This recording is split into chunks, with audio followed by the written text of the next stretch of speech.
Allez, Bonjour Ryan. bonjour Thierry.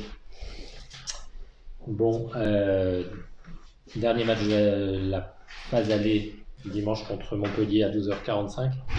Avant ça, on évoque le dernier match à Reims avec une petite déception suite à la défaite 3-1. Parce qu'on avait fait une très bonne chose, donc on n'est pas oublié dans ce match. Hein.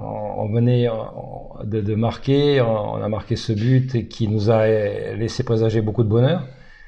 Et malheureusement, sur les secondes qui ont suivi, ça s'est répété comme contre Dijon. On a eu très peu de temps pour le savourer. Donc c'était beaucoup de frustration qu'on a vécu, un ressenti douloureux par rapport à un retour très très long. Mais bon, on a fait de très bonnes choses. Une fois de plus, je devrais dire. Donc il faut persévérer tout simplement et l'occasion nous sera donnée lors du prochain match. Bon, c'est quoi après? C'est un problème physique sur la fin de match ou Non, craqué dans les dernières je minutes? pense qu'on a cédé sur des coups de butoir, on dit. Et puis surtout, eux, elles se permettent d'avoir Feller comme remplaçante sur le banc. Donc, un joueur international, elles se permettent d'avoir cette joueuse-là sur le banc. Donc, ça dénote un potentiel. Donc, on a résisté 88 minutes. Et c'est encore plus dommageable et plus douloureux à accepter. Mais bon, on se projette sur autre chose. On a ce dernier match, comme je venais de vous le dire. Et surtout, c'est le dernier match de l'année civile 2021. Et c'est le match qui va orienter et organiser notre période de fête. Donc, c'est le moment où jamais de se sublimer. Ok. Contre un adversaire pas facile, a priori encore plus fort que Reims parce qu'ils sont cinquième au Oui, classement. il y a des arguments dans cette équipe, notamment dans le domaine athlétique et qualitativement aussi, avec des joueuses connues et reconnues dans cette division, dans ce niveau de championnat.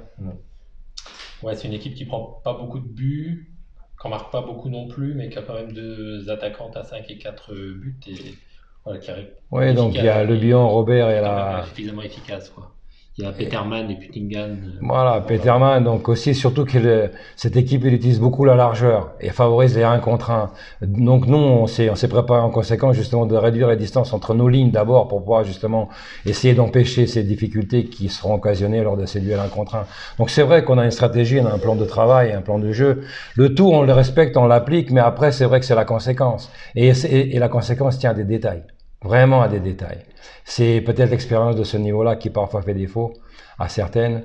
Donc, mais bon, on est là justement pour assumer et faire plus que rivaliser avec cette équipe-là, avec l'obligation de faire un bon résultat. Un minima en tout cas. D'accord. Sachant que c'est une équipe en confiance qui a battu Bordeaux, qui a fait match nul contre le Paris FC.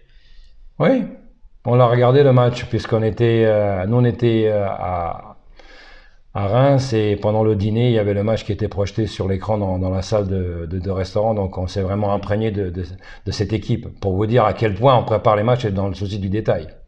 Donc ça veut dire que ce que ça veut dire, qu'il y a un engagement total et un investissement absolu.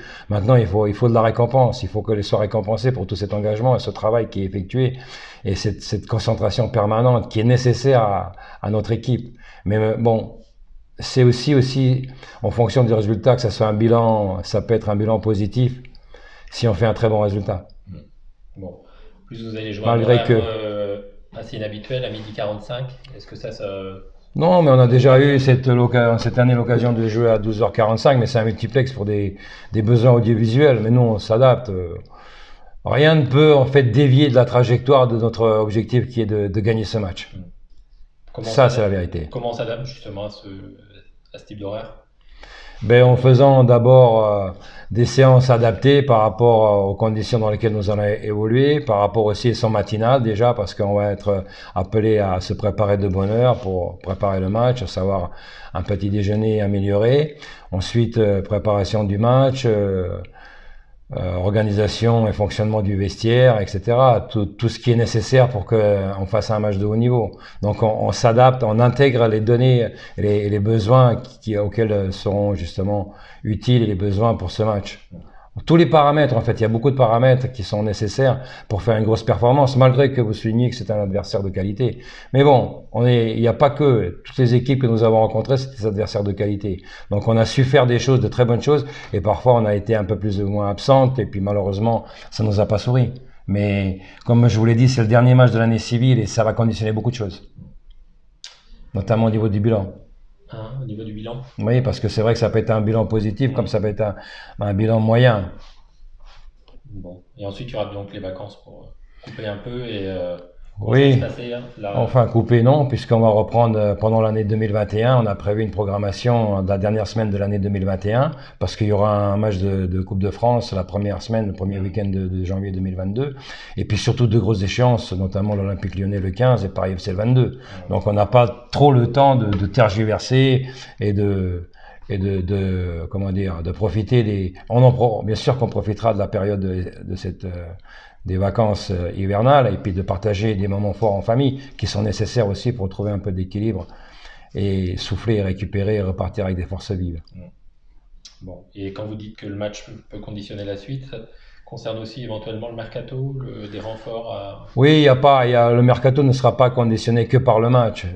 C'est le résultat qui fera que office de bilan. C'est ça qui sera profitable, moyen ou intéressant. Donc c'est ça qui fera office de référence.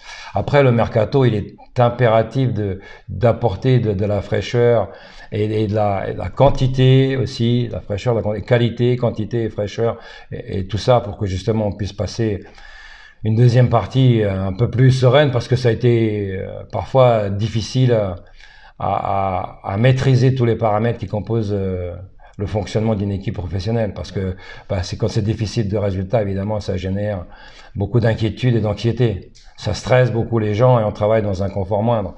Donc ça, c'est nécessaire pour améliorer ça avec de la fraîcheur et de la nouveauté, mais en ayant un support positif quand même. Et le support positif passe par une performance pendant ce match, lors de ce match contre Montpellier. Bon. Vous aurez le même groupe? Quasi identique, quasi identique. Il y aura peu de changements parce que ça a été un bon match malgré tout, donc il n'y a pas besoin, on ne peut pas tout oublier, tout ce qui a été fait pendant ce match, malgré la contre-performance. Donc on doit quand même s'appuyer et maintenir quand même un certain équilibre, une certaine forme d'endurance et de continuité permanente. Bien. Je vous en prie.